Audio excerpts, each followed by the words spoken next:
بالله من الشيطان الرجيم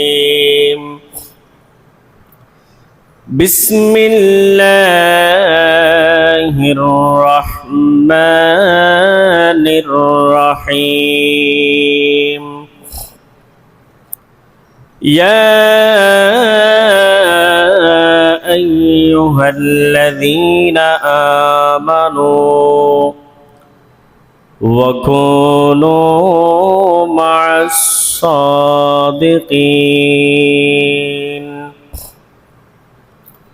صدق الله مولانا العظيم وصدق رسوله النبي الحبيب الكريم ونحن على ذلك لمن الشاهدين والشاكرين رب صل وسلم وبارك عليه معجز محترم حاضرين সম্মানিত মুসল্লিন کرام মুরব্বিন ইজম আমার ডেনে বামে উস্তাদের সমতুল্য উস্তাদিন ইজম পরধার আড়ালে ওয়াজ ও নসিহা শ্রবণ করার লক্ষ্যে যারা অপেক্ষমান আছেন মাইকের আওয়াজ যতটুকু যাচ্ছে রহিমানি ওয়া রাহিমাকুমুল্লাহ আসসালামু আলাইকুম ওয়া রাহমাতুল্লাহি ওয়া বারাকাতুহু। আল্লাহ সুবহানাহু তাআলার দরবারে লাখ কোটি শুকর গুজার করছি, মালিক আমাদেরকে শাওয়াল মাসের দ্বিতীয় জুমা আদায় করার জন্য মসজিদে আসার বসার সুযোগ করে দিয়েছেন। সেই মালিকের দরবারে আমরা প্রত্যেকেই শুকরার্থে বলি আলহামদুলিল্লাহ। সাথে সাথে দো জাহানের সরদার আকা নামদার তাজেদারে মদিনা নূরুন আলা নূর নবীজি মুহাম্মদুর রাসূলুল্লাহ সাল্লাল্লাহু আলাইহি ওয়াসাল্লামের রওজা পাকে মোহাব্বত নিয়ে সালাতু সালাম পেশ করি। আসসালাতু ওয়াসসালামু আলাইকা সাইয়্যিদি ইয়া রাসূলুল্লাহ, আসসালাতু ওয়াসসালামু আলাইকা সাইয়্যিদি ইয়া হাবিবাল্লাহ, আসসালাতু ওয়াসসালামু আলাইকা সাইয়্যিদি ইয়া রাহমাতাল লিল আলামিন। সম্মানিত উপস্থিতি, গত জুমায় আলোচনা করেছিলাম আল্লাহ পাক সুবহানাহু তাআলার নিয়ামত বিষয়ে। সেই ধারাবাহিকতায় আজকের একটি জুমায় আয়াতে কারিমা তেলাওয়াত করেছিলাম। আল্লাহ পাক সুবহানাহু তাআলার যদি দয়া হয়, রসুল করিমের যদি নেক নজর হয়, আমার সামনে উপস্থিত আমার মুসল্লিদের যদি দয়া হয়, কোরআন এবং হাদিস থেকে কয়েকটি কথা বলে আমার মুখতাসার সংক্ষিপ্ত বক্তব্য ইতি টানব ইনশাআল্লাহু তাবারাকা। তার আগে আমি অনুরোধ জানাবো আমার সম্মানিত ভাইরা, যারা জুমার নামাজ আদায় করার জন্য ইচ্ছা করেছেন, অযথা সময় নষ্ট না করে ঘরে বসে না থেকে দোকানে রাস্তায় অযথা আড্ডা না দিয়ে আপনারা মসজিদে চলে আসুন। আমরা মুখতাসার সংক্ষিপ্ত সময়ে ইতি টানব ইনশাআল্লাহু তাবারাকা। এই যে জুমার দিন, এটা অত্যন্ত গুরুত্বপূর্ণ দিন। এই জুমার দিনের মধ্যে নবীজি ইরশাদ করেছেন, বলে যে এমন একটি সময় লুকায়িত আছে, এমন একটি সময় জুমার ওয়াক্ত যখন শুরু হয় এবং নামাজের শেষ পর্যন্ত এমন একটি ওয়াক্ত এবং সময় লুকায়িত আছে, যেই সময়ের মধ্যে আল্লাহর কাছে হাত তুললে মাত্র দোয়া কবুল হয়। জোরে বলুন সুবহানাল্লাহ। এখন আসুন, এটা কোন সময়ে, কোন মিনিটে, কোন সেকেন্ডে, এটা আমাদেরকে বলা হয়নি। তবে আমাদেরকে এটাই বলা হয়েছে, জুমার ওয়াক্ত যখন শুরু হয় এবং শেষ পর্যন্ত তোমরা এই সময়কে গুরুত্ব দাও, তোমরা কাজে লাগাও। ইবাদত বন্দেগী জিকির অবস্থায় আপন জায়গায় তোমরা যেটা জানো সেটা দ্বারা তোমরা ইবাদত বندگی অবস্থায় তোমরা ব্যস্ত থাকো। এখন নবীজি বলেছে শুরু থেকে শেষ পর্যন্ত গুরুত্ব দেওয়ার জন্য। এখন আমরা শুধু গুরুত্ব দিই, খুতবা শুরু হয়েছে, আখের খুতবার সময় আমরা আসি, 2 রাকাত নামাজ পড়ে কোনো রকম ইমাম সাহেব সালাম ফিরা মাত্র আমরা চলে যাই।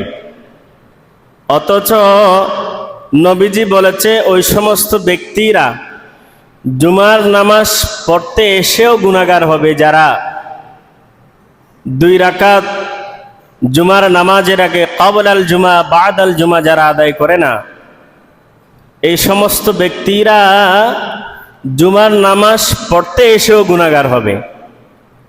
তাহলে দেখুন, আমরা অনেক ব্যক্তিরা আসি যে কোনো রকম 2 রাকাত নামাজ পড়ার জন্য আসি, কোনো রকম সালাম ফিরানো মাত্র আমরা মসজিদ থেকে দূরাই বের হয়ে যাই। তাহলে আমরা আল্লাহর ভয় নিয়ে কতটুকু নামাজ আদায় করি? যাই হোক, আল্লাহ পাক আমাদের সবাইকে বুঝার তৌফিক দান করুক। সবাই বলুন আমিন। নবীজি সাল্লাল্লাহু আলাইহি ওয়াসাল্লাম জুমার নামাজের এই সময়কে কত গুরুত্ব দিয়েছেন। আল্লাহ পাক সুবহানাহু ওয়া তাআলা বলে যে বান্দার এই সময়ের মধ্যে এমন একটি সময় লুকায়িত আছে, এমন একটি সময় জুমার নামাজের শুরু থেকে শেষ পর্যন্ত আছে। ওই সময়টার নাম হচ্ছে জুমাতুস সাআদা। যারা এই সময়ের মধ্যে আল্লাহর কাছে দোয়া করবে, এই সময়ের মধ্যে ইবাদত বندگی অবস্থায় থাকবে, আল্লাহকে ডাকারত অবস্থায় থাকবে, আল্লাহ পাক রব্বুল আলামিন ওই সমস্ত ব্যক্তিদের দোয়ার সাথে সাথে কবুল করে নেবে। জোরে বলুন সুবহানাল্লাহ। শুধু তাই নয়, জুমার নামাজ আসার জন্য, মসজিদে আসার জন্য ঘর থেকে বের হয়ে মসজিদে আসার জন্য কতটুকু সওয়াব আমাদের জন্য রেখেছে। নবীজি সাল্লাল্লাহু আলাইহি ওয়াসাল্লাম আমাদেরকে কেমন সওয়াব হবে জুমার নামাজ আদায় করার জন্য, মসজিদে আসার জন্য, ওয়াক্ত মতো মসজিদে আসার জন্য কতটুকু ফাজাইল রেখেছে, কতটুকু সওয়াব রেখেছে। এক সাহাবী বর্ণনা করেন, ক্বালা সামি'তুন নবিয়্য সাল্লাল্লাহু আলাইহি ওয়াসাল্লাম, আমি নবীজি সাল্লাল্লাহু আলাইহি ওয়াসাল্লাম বলতে শুনেছি, মান গাসসালা ইয়াউমাল জুমআ, যেই ব্যক্তি জুমার দিনে সুন্দর পোশাক পরিধান করবে, ওয়াক্তাসালা ওয়াকাব্বা ওয়াবাক্কারা ওয়াবতাকারা ওয়ামাশা ওয়ালাম ইয়ারকাব ওয়াদানা মিনাল ঈমান, যেই ব্যক্তি জুমার দিনে সুন্দর পোশাক পরিধান করে, নিজে গোসল করে, কোনো সওয়ারি হয়ে না, পায়ে হেঁটে হেঁটে মসজিদে আসবে, ওয়ালাম ইয়ারকাব ওয়াদানা মিনাল ঈমান, ইমামের কাছাকাছি বসবে, খুতবা শুনবে, আলোচনা শুনবে, জুমার দিনে ওয়াক্ত মতো মসজিদে আসবে, কোনো সওয়ারি হয়ে না, গাড়ি করে না, কোনো যানবাহন করে না, ঘর থেকে বের হয়ে সুন্দর পোশাক পরিধান করে পায়ে হেঁটে হেঁটে মসজিদে আসবে, ওয়ালাম ইয়ারকাব ওয়াদানা মিনাল ইমাম, ইমামের কাছাকাছি বসবে, ইমামের সামনে বসবে, ওয়াসতামা ওয়ালাম ইয়াবলুগু কানা লাহু বিকুল্লি খুতবাতিন আমালুস সালাহ, এবং ইমাম যে খুতবা দিবে সুন্দর মতো খুতবা শুনবে, ওই ব্যক্তির জন্য কি সওয়াব রয়েছে? আজরু সিয়ামিহা ওয়া কিয়ামিহা, যেই ব্যক্তি সারা বছর ইবাদত বندگی করে, রাত জাগে ইবাদত বندگی করে যে সওয়াব পাবে, সারা বছর নফল রোজা রেখে যে সওয়াব পাবে, ওই ব্যক্তি জুমার নামাজে আসার জন্য প্রতি কদমে কদমে সেই সওয়াবের অধিকারী হবে। জোরে বলুন সুবহানাল্লাহ। এক কদমে না, প্রতিটা কদমে কদমে। জুমার নামাজ পড়তে আসার জন্য এক কদম দিয়েছে, 1 বছর নফল রোজার সওয়াব পেয়েছে। এখানের মধ্যে সীমাবদ্ধ নয়, আজরু সিয়ামিহা ওয়া কিয়ামিহা, 1 বছর রাত জাগিয়ে ইবাদত বন্দেগী করলে যে সওয়াব পাবে, ওই ব্যক্তি 1 কদম দিয়েছে 1 বছরের সওয়াব পেয়েছে। নবীজি বলছেন ওই সমস্ত ব্যক্তিরা কোনো সাওয়ারি করে নয়, কোনো যানবাহন করে নয়, গাড়িতে চড়ে নয়, পায়ে হেঁটে হেঁটে যদি মসজিদে আসে, যত কদম দিবে প্রতিটা কদমের বিনিময়ে আল্লাহ পাক রব্বুল আলামিন 1 বছর রোজা এবং 1 বছর রাতের ইবাদত বন্দেগীর সওয়াব দান করবে। জোরে বলুন সুবহানাল্লাহ। এখানের মধ্যে ওয়াক্তমতর কথা চলে আসছে। এখানে যে আমরা দেখেন ওয়াক্তমত কয়জন আমরা মসজিদে আসি, জুমার ওয়াক্ত শুরু হয় কখন আর আমরা কখন মসজিদে আসি? নবীজি আরো বলেছেন যে ব্যক্তিরা ওয়াক্তমত জুমার নামাজের মধ্যে মসজিদে ঢুকে যাবে, সাথে সাথে তার আমলনামার মধ্যে একটা ওটের সওয়াব দান করবে। জোরে বলুন সুবহানাল্লাহ। এইভাবে সওয়াব বর্ষণ হতে থাকে, সময়ের সাথে সওয়াব পরিবর্তন হয়ে যায়। যখন আখের সময় চলে আসে, একজন মুরগির ডিমের সওয়াব পর্যন্ত চলে আসে। একটু চিন্তা করে দেখুন ভাই আমার, আলোচনা করছি আমরা কতটুকু আমল করি, কতটুকু সওয়াব নিয়ে আমরা মসজিদ থেকে বের হই। এই জন্য আলোচনা করলে হবে না ভাই আমার, বোঝারও প্রয়োজন আছে, আমল করারও প্রয়োজন আছে।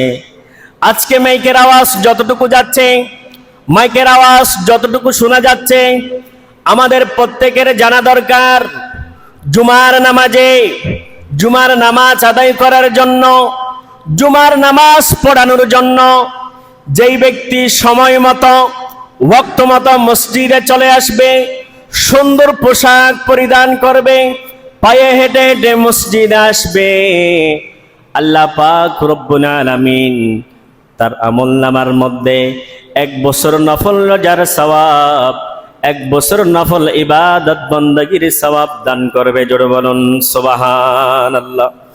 আল্লাহ পাক রব্বুল আলামিন আজকের এই জুমা থেকে, আজকের এই আলোচনা থেকে শিক্ষা নিয়ে আমাদের সবাইকে আগে ভাগে মসজিদে এসে আলোচনা শ্রবণ করে ইবাদত বন্দেগী করার তৌফিক দান করুক। প্রত্যেকেই পড়ি আমিন। সম্মানিত হাজিরিন, আমরা যখন জুমার খেতাবতের দায়িত্ব পালন করি, আমাদের কিছু জিনিসও লক্ষ্য করতে হয়। যেহেতু আমরা 5 ওয়াক্ত ইমামতির দায়িত্ব পালন করি, সমাজের মধ্যে যা ঘটছে, যা হচ্ছে, সেই বিষয় নিয়ে এখানের মধ্যে কথা বলতে হয়। কারণ জুমার নামাজ, এই নামাজটা আদায় করার জন্য, খুতবা শোনার জন্য, আলোচনা শোনার জন্য সর্বজনীন মুসল্লিরা মসজিদের মধ্যে প্রবেশ করবে। এই জন্য মুসল্লিদের স্বার্থে, সমাজের স্বার্থে, এলাকার স্বার্থে আমাদের কিছু কিছু আলোচনা করারও প্রয়োজন আছে।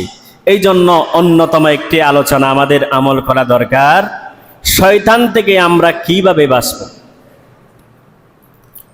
এই যে এলাকার মধ্যে মনে করেন মারামারি হচ্ছে, এটা কে ওয়াসওয়াসা দেয়? শয়তানি।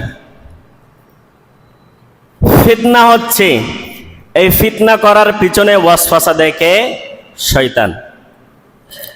মনে করেন একটা চগলখড়ি হচ্ছে, এটা বুঝার জন্য বলছি আমি প্রত্যেকের ক্ষেত্রে।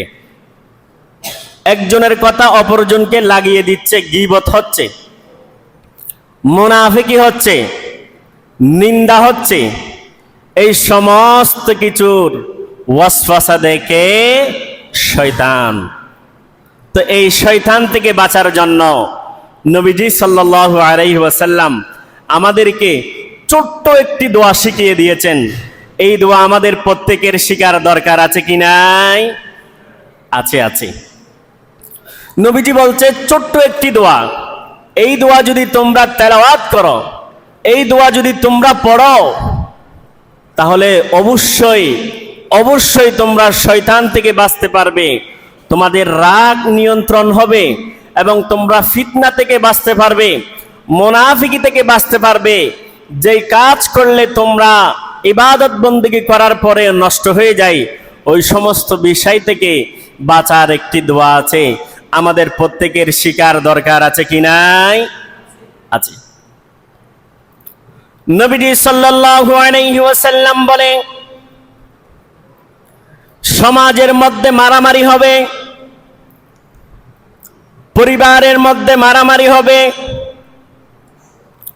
সমাজের মধ্যে দ্বন্দ্ব হবে, এলাকার মধ্যে মত বিরোধ সৃষ্টি হবে। এটার জন্য একে অপরের রাগ হয়ে যাবে, রাগ হয়ে মানুষ মারামারির মধ্যে লিপ্ত হবে। এই রাগকে নিয়ন্ত্রণ করার জন্য আমি নবীজি তোমাদের সাহাবে কেরামদেরকে একটা দোয়া শিখিয়ে দিচ্ছি। সাহাবে কেরাম হযরতে সুলাইমান ইবনে সূরাত রাদিয়াল্লাহু তাআলা আনহু তিনি বর্ণনা করেন, নবীজি সাল্লাল্লাহু আলাইহি ওয়াসাল্লামের কাছে দুইজন ব্যক্তি আন সুলাইমান ইবনে সূরাত রাদিয়াল্লাহু তাআলা আনহু قال استب رجلان عند النبي صلى الله عليه وسلم নবীজির সামনে দুইজন ব্যক্তি আসলেন। কেমন ভাবে আসলেন? দুইজন ব্যক্তি একে অপরকে গালাগালি করতে লাগলো, খারাপ ভাষায় কথা বলতে লাগলো। নবীজির সামনে উপস্থিত আছে, দুইজন ব্যক্তি একে অপরকে গালমন্দ করতে লাগলো, খারাপ ভাষায় কথা বলতে লাগলো। নবীজি সাল্লাল্লাহু আলাইহি ওয়াসাল্লাম বলে, ফাজালা আহাদুহুমা তাহমারু আইনাহু ওয়া তানতাফিউ আওদা রাজুলুহু। দুইজন ব্যক্তি একে অপরের সাথে গালমন্দ করতে লাগলো। নয় নয় নয় নয়, আমি দেখতে পাচ্ছি একে অপরকে খারাপ ভাষায় কথা বলছে। একজনের চক্ষু লাল হয়েছে, ঘাড়ের মধ্যে যে রগ আছে রগগুলো ফুলে গিয়েছে, তার মানে ওই ব্যক্তির রাগ উঠেছে। কি উঠেছে? রাগ উঠেছে। ওখানকারের মধ্যে দুইজন ব্যক্তিকে বললেন, বলে যে তোমাদেরকে আমি এমন একটি বাক্য বলবো, এমন একটি দোয়া বলবো, যেই দোয়াটা যদি তোমরা তেলাওয়াত করো তোমাদের রাগকে নিয়ন্ত্রণ করে দিবেন। তিনি কে? তাহলে একটু বুঝুন, আলোচনা বেশি করার দরকার নাই, স্বল্প আলোচনা, এখান থেকে শিক্ষা নেওয়ার আমাদের প্রত্যেকেই সর্বোচ্চ চেষ্টা করব। দুইজন ব্যক্তি সাহাবে কেরামের মধ্যে একে অপরকে গালমন্দ করতেছে, খারাপ ভাষায় কথা বলতেছে। নবীজি সেটা দেখেছে। দেখার পরে একজন থেকে এমনভাবে চক্ষু লাল হয়েছে, ঘাড়ের যে রগ আছে রগগুলো একটু একটু ফুলে গিয়েছে। নবীজি ডেকে বললেন, বলে যে এদিকে আসো, ইন্নী লা আরিফু কালিমা, তোমাদেরকে এমন একটি বাক্য শিখিয়ে দিব, লাউ ক্বালাহা হাযা লাযহাবা আনহু আল্লাযী ইয়াজিদু। যেই বাক্যটা তোমরা তেলাওয়াত করলে, যেই কালিমাটা তোমরা যদি পড়লে, তোমাদের রাগ হজম হয়ে যাবে, নিয়ন্ত্রণের মধ্যে চলে আসবে। ওই দোয়াটার নাম হলো আউযু বিল্লাহি মিনাশ শাইতানির রাজিম। জোরে বলুন সুবহানাল্লাহ। দেখেন, রাগের কারণে আমরা কত কিছু করি। সমাজের ভিতরে না আসেন, পরিবারের মধ্যে চিন্তা করেন, আমাদের যখন রাগ উঠে পারিবারিক সময়টা কেমন যায়। যখন রাগ উঠে যায় বাবা ছেলের আচরণটা কেমন হয়ে যায়। আমি শুরুতে বলেছিলাম, রাগ আসে শয়তানের ওয়াসওয়াসা থেকে। রাগ আসে কিসে থেকে? শয়তানের ওয়াসওয়াসা থেকে। তো নবীজি উপলব্ধি করলেন যে তোমরা একে অপরকে গালমন্দ করতেছো, আমি দেখতে পাচ্ছি একজনের রাগ উঠেছে। রাগ যখন উঠে যাবে তোমাদেরকে আমি নবীজি একটা দোয়া শিখিয়ে দিব। ওই দোয়া বড় দোয়া নয়, আমরা ছোট্ট একটা বাচ্চাও জানি ওই দোয়া। ওই দোয়াটির নাম হচ্ছে আউযু বিল্লাহি মিনাশ শাইতানির রাজিম। একটু জোরে বলুন সুবহান। রাগ যখন চলে আসবে তোমরা আউযু বিল্লাহ পড়বে। যতক্ষণ পর্যন্ত তোমাদের রাগ নিয়ন্ত্রণের মধ্যে আসবে না, ততক্ষণ পর্যন্ত পড়তে থাকবে আউযু বিল্লাহি মিনাশ শাইতানির রাজীম, আউযু বিল্লাহি মিনাশ শাইতানির রাজীম, আউযু বিল্লাহি মিনাশ শাইতানির রাজীম। এরপরেও যদি তোমাদের রাগ হজম না হয়, তোমাদের রাগ নিয়ন্ত্রণের ভিতরে না আসে, তাহলে তোমরা বসে যাবা। দাঁড়িয়ে দাঁড়িয়ে আমরা একে অপরকে অখাঠ্য ভাষায় কথা বলি না, তো এটা তো রাগের কারণেই তো বলি নাকি? তখন বাপ কি জিনিস সেটাও চাই না, চাচা কি জিনিস সেটাও আমরা চাই না, পাড়া প্রতিবেশী কি সেটাও মাথায় আসে না, তখন মাথায় চলে আসে রাগ। তো নবীজি বলছে ওই রকম রাগ যদি মাথায় চলে আসে, আউযুবিল্লাহ পড়তে থাকবা, আউযুবিল্লাহ পড়তে থাকবা। এরপরও রাগ যদি হজম না হয়, নিয়ন্ত্রণে না আসে, তোমরা বসে যাবা। দাঁড়িয়ে থেকে কি যাবা? বসে যাবা। আর বসেও যদি তোমাদের রাগ নিয়ন্ত্রণ না হয়, তোমরা শুয়ে যাবা। এই তোমরা তিনটা পদ্ধতি যদি অবলম্বন করো, সমাজে পরিবারে বাড়িয়ে বাড়িয়ে কোনো দ্বন্দ্ব মারামারি হবে না। একটু জোরে বলুন সুবহানাল্লাহ। এই যে আমাদের সাপুরিবাসী, আমার সম্মানিত মুরব্বীগণ, আমার সম্মানিত যুবক ভাইরা, মাইকের আওয়াজ যতটুকু শোনা যাচ্ছে, আমাদের রাগ নাই এমন কোনো একটা ছোট্ট ব্যক্তিও নাই।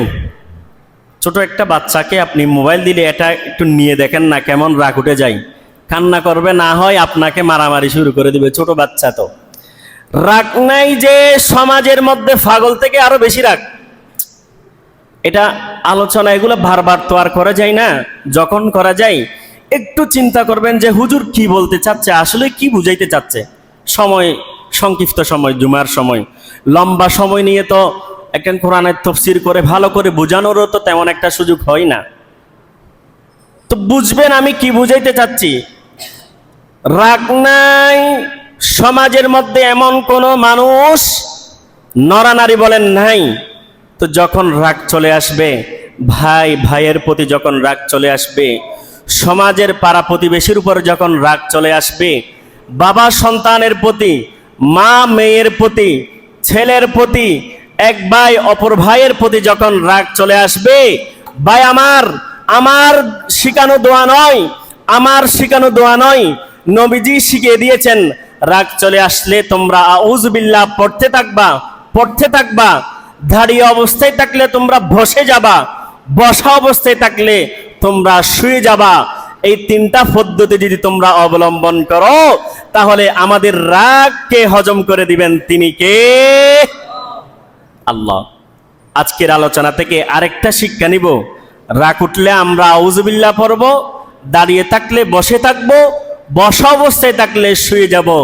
তো এই তিনটা যদি সমাজের মধ্যে আমরা প্রচলন করে দিই, চালু করে দিই, পরিবারের মধ্যে চালু করে দিই, স্বামী স্ত্রীর প্রতি যদি চালু করে দিই, বাবা সন্তানের প্রতি, এলাকার মধ্যে একে অপর ভাইয়ের প্রতি যদি আমরা চালু করে দিই, এই দোয়া শিখিয়ে দিয়েছেন নবীজি, নবীজি শিখিয়ে দিয়েছেন, আমরা পড়ব, তাহলে সমাজের মধ্যে আমি মনে করি কোনো দ্বন্দ্ব হবে না, কোনো মারামারি হবে না।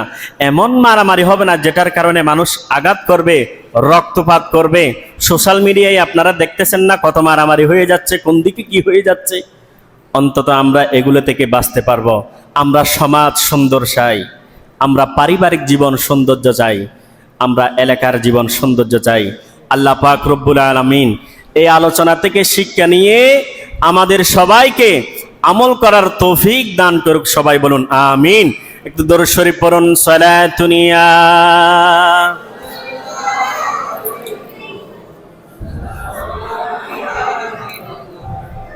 ভাই আমার, আমি বুঝাতে চেয়েছিলাম গত জুমা থেকে এই জুমা, এই দুইটা জুমার আলোচনার মধ্যে আল্লাহ পাক রব্বুল আলামিন যে এই দুনিয়ার একটা নিদর্শন, এটা আমাদের প্রত্যেককে ত্যাগ করতে হবে।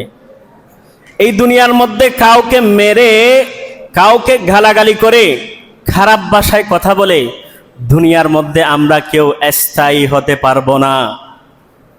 ওয়ায়াবকা ওয়াজহু রাব্বিকা যুল জালালি ওয়াল ইকরাম, গত জুমার মধ্যে এই আয়াতটা বলেছি, কেউ থাকবো না, শুধু আমি রব্বুল আলামিনই থাকবো।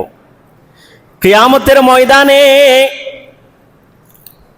আল্লাহর হাবিব সাল্লাল্লাহু আলাইহি ওয়াসাল্লাম আমাদের মতো ব্যক্তিদেরকে দেখে, আপনাদের কথা বলছি না, আমি আমার কথা বলছি, আমাদের মতো ব্যক্তিদেরকে দেখে নবীজি আফসোস করবে, বলে যে উম্মত, তুমি এমন একটা উপাধি পেয়েছো, এমন একটা লকব পেয়েছো উম্মত, একটু চেষ্টা তুমি করতে পারো নাই, একটু চেষ্টা।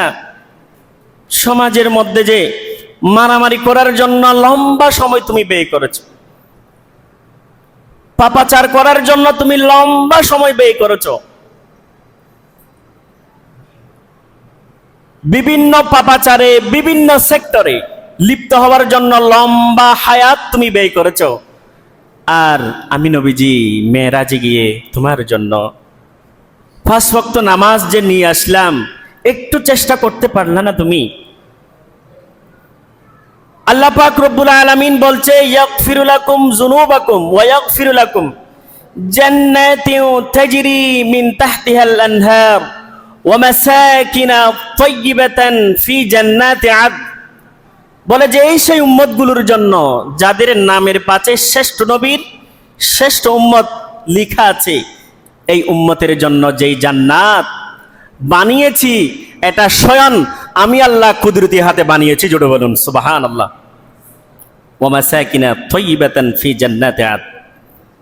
এবং এই জান্নাতটা বানিয়ে, জান্নাতকে আমি সীমাবদ্ধ রাখি নাই, জান্নাতকে আমি আল্লাহ হুকুম দিয়েছি, জান্নাতকে আমি আল্লাহ বলেছি জান্নাত সাইয়্যিদিল আউলিয়াই, জান্নাত আমি তোমাকে হুকুম দিচ্ছি, তুমি জান্নাত নিজে নিজে সাজাও, তুমি জান্নাত নিজে নিজে সৌন্দর্য হয়ে যাও। কাদের জন্য? যাদের জন্য ওয়া মাসাকিন তাইয়্যিবাতান ফি জান্নাতি আদ, যেই উম্মতের জন্য, যেই বান্দাগুলোর জন্য আমি আল্লাহ নিজের হাতে জান্নাত বানিয়েছি, সেই উম্মতের জন্য তোমরা সাজো, তুমি জান্নাত সাজো। আর জান্নাত সাজতে সাজতে আল্লাহকে প্রশ্ন করবে, বলবে আল্লাহ আপনার বান্দাগুলো, শ্রেষ্ঠ নবীর শ্রেষ্ঠ উম্মতগুলো কখন আসবে? আমি জান্নাত এমন সুন্দরভাবে সাজিয়েছি, আমি ফল এমন ভাবে পেকেছি যেন ফেটে যাচ্ছে, যেন সৌন্দর্য রমরম হয়ে যাচ্ছে, তারা কখন আসবে?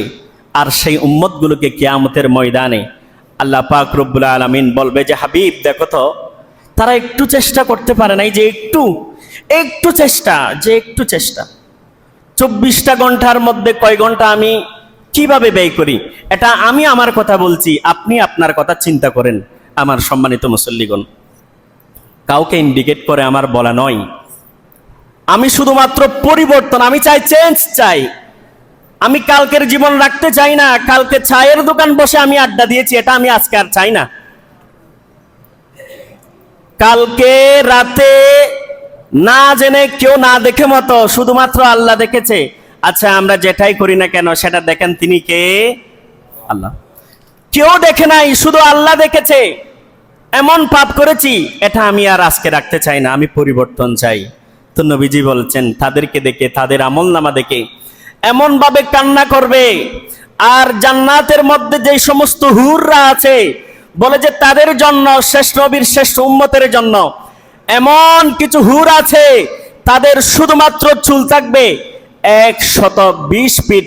নবীজি সাহাবী কেরামদেরকে ইরশাদ করলেন, সাহাবী কেরামরা জিজ্ঞাসা করলেন, ইয়া রাসূলুল্লাহ 120 ফিট চুল হলে এত চুল লম্বা কিভাবে তারা সাজগোজ করবে? বলা যে এই চুলকে সাজানোর জন্য তাহমিলুহাল হাদামাত, এই মহিলা, এই যুবক, এই যে যুবতী যারা আছে, তাদের সাজানোর জন্য তাদের পিছনে খাদেম পর্যন্ত লিপ্ত করে দেওয়া হবে। জোরে বলুন সুবহানাল্লাহ। তাদের সৌন্দর্য কেমন হবে? আলা খুশবি ইউসুফ, তাদের সৌন্দর্য ইউসুফ আলাইহিস সালামের মতো সৌন্দর্য হবে। যে ইউসুফ আলাইহিস সালামের সৌন্দর্য দেখে মিশরের রমণীরা, রানীরা হাত কেটেছে, গলা কেটেছে, তারা নিজেও জানে না, এমন সৌন্দর্য দেখে। এমন সৌন্দর্যের অধিকারী হবে শ্রেষ্ঠ উম্মতের জন্য বেহেশতের হুরদের সৌন্দর্য। আলা খুশবি ইউসুফ। তাদের শক্তি এবং ক্ষমতা কেমন হবে? আলা মিদামি ঈসা আলাইহিস সালামের মতো তাদের শক্তি হবে যে ঈসা আলাইহিস সালামের টক ভব নওজওয়ানের সৌন্দর্য এবং শক্তি তাদের ভিতরে চলে আসবে।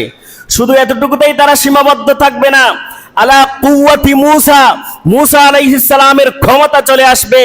যে মুসা আলাইহিস সালামকে দেখে আজরাইল আলাইহিস সালাম পর্যন্ত ভয় পেয়েছে, যে মুসা কালিমুল্লাহর রাগ উঠলে মাথার টুপি পর্যন্ত পাগড়ি পর্যন্ত খুলে যায়। এমন কুওয়াতা শক্তি তাদের ভিতরে চলে আসবে জান্নাতের মধ্যে, যারা শ্রেষ্ঠ নবীর শ্রেষ্ঠ উম্মতের জন্য সাজতেছে। বলে যে তাদের খুলুক খাসলত কেমন হবে, তাদের ভিতরে যেই একটা আদব আছে, যে একটা সম্মান আছে, ওই জিনিসটা কিভাবে আসবে? বলে যে আলা খুলিকি মুহাম্মাদিন সাল্লাল্লাহু আলাইহি ওয়াসাল্লাম, মুহাম্মদ সাল্লাল্লাহু আলাইহি ওয়াসাল্লামের চরিত্র জান্নাতের মধ্যে শ্রেষ্ঠ নবীর শ্রেষ্ঠ উম্মতের জন্য যারা সাজতেছে, সাজার জন্য আল্লাহ হুকুম দিয়েছে, এই খুলুক এবং চরিত্রের অধিকারী হবে। জোরে বলুন সুবহান। বলে যে নয় নয় নয় নয়, তাদের কণ্ঠটা কেমন হবে? আলা খুলুকি দাউদ, দাউদ আলাইহিস সালামের কণ্ঠ হবে। বলে যে দাউদ আলাইহিস সালামের কণ্ঠ কেমন? যুবক তুমি কি জানো? ও শ্রেষ্ঠ নবীর শ্রেষ্ঠ উম্মতরা তুমি কি জানো? দাউদ আলাইহিস সালামের কণ্ঠে যখন জাবুর কিতাব যখন তেলাওয়াত করত, পাহাড়ের মধ্যে যেই ঘাসপালা আছে, গাছপালা স্তব্ধ হয়ে যেত। সাগরের মধ্যে যেই মাছ আছে, মাছগুলো কুল কিনারায় চলে আসতো। চন্দ্র এবং সূর্য পর্যন্ত আল্লাহর কাছে দোয়া করত।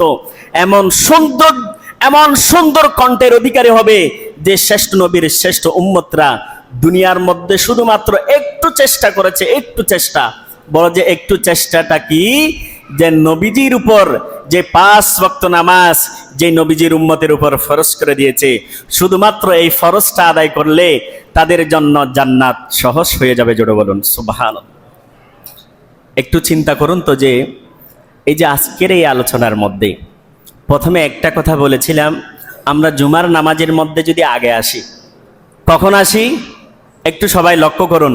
আমরা জুমার নামাজের মধ্যে যখন আগে আসি, নবীজি বলে যে যেই ব্যক্তি কোনো সওয়ারি হয়ে নয়, ঘর থেকে সুন্দর পোশাক পরিধান করে পায়ে হেঁটে হেঁটে ওয়াক্ত মতো যখন মসজিদে জুমার নামাজে যখন আদায় করার জন্য চলে আসে, আল্লাহ প্রতিটা কদমে কদমে 1 বছর নফল রোজা, 1 বছর রাতে দাঁড়িয়ে দাঁড়িয়ে ইবাদত বন্দেগী করলে যেই সওয়াব পাবে, প্রতিটা কদমে কদমে সেই সওয়াব দান করবে। জোরে বলুন সুবহানাল্লাহ। আরেকটা কথা বলেছি, সমাজের মধ্যে দৈনন্দিন জীবন যখন আমরা হায়াত কাটাইতে হয়, সমাজের মধ্যে আমরা যখন কাজ করতে হয়, দিন অতিবাহিত করতে হয়, শয়তান তো আমাদের পিছনে সব সময় লাগিয়ে আছে। কখনো কখনো ওয়াসওয়াসা দিয়ে মারামারির মধ্যে লিপ্ত করে, কখনো কখনো সগলখুরির মধ্যে লিপ্ত করে, কখনো কখনো গীবতের মধ্যে লিপ্ত করে। তো নবীজি বলছে এই সমস্ত বিষয় আছে শয়তানের ওয়াসওয়াসা থেকে। এই সমস্ত বিষয় যখন তোমার ভিতরে চলে আসবে, তাহলে তুমি সর্বপ্রথম আল্লাহর কাছে এই দোয়াটি তেলাওয়াত করবে, আউযু বিল্লাহি মিনাশ শাইতানির রাজিম, আউযু বিল্লাহি মিনাশ শাইতানির রাজিম। যেই রকম রাগ আসুক না কেন, তোমার রাগ আল্লাহ নিয়ন্ত্রণ করে দিবে, হজম করে দিবে। বলে যে এতটুকুর ভিতর সীমাবদ্ধ নয়, যখন তোমার রাগ তুমি নিয়ন্ত্রণ করতে না পারো, বসে যাও, বসে পড়ো, বসে যদি নিয়ন্ত্রণ না হয় শুয়ে যাও।